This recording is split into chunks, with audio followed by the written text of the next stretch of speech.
What happened to the Fourth Commandment? Every Christian claims to believe in the 10 Commandments. They hang on church walls. They're quoted in sermons. They're taught to children in Sunday schools. But one commandment, the fourth, is treated like a relic, ignored, abandoned, excused, erased. Remember the Sabbath day to keep it holy. That's not a suggestion. That's not a ceremonial law. It's a divine command, spoken by God, written by God, on stone, with his finger. You say the law still stands? Then what happened to the fourth? Where did it go? Who buried it? And who gave man the authority to override the voice of the Almighty? Some say that was for the Jews.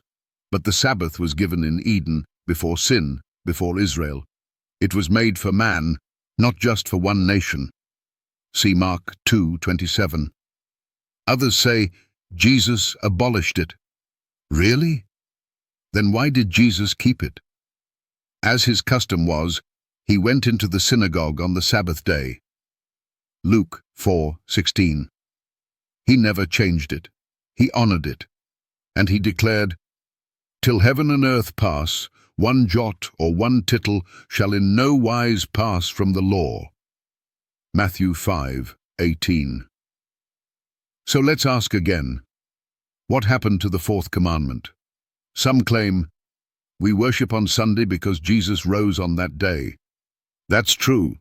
He did rise on Sunday. But where is the command to make Sunday holy? Where is the verse that says the Sabbath was transferred?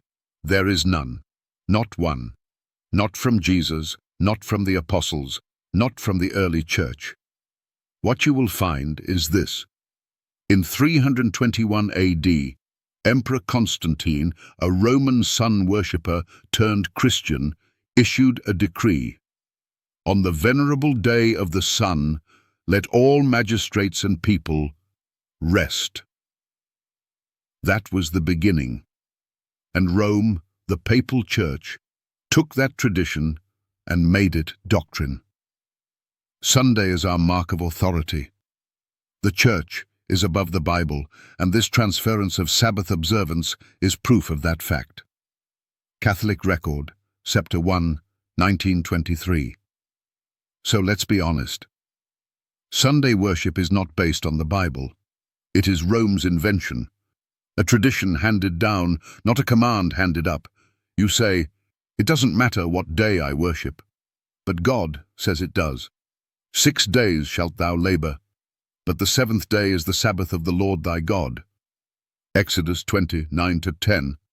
You say, every day is holy, but God only blessed one. You say, we are under grace, not law.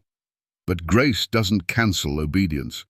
Shall we continue in sin that grace may abound? God forbid. Romans 6:1-2. The truth is clear. God's law still stands, all 10, and the fourth is still binding. The real question isn't what happened to the Fourth Commandment.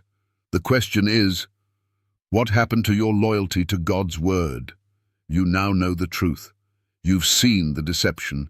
You stand at the crossroads. Will you obey God's command or cling to man's tradition? The time has come to choose.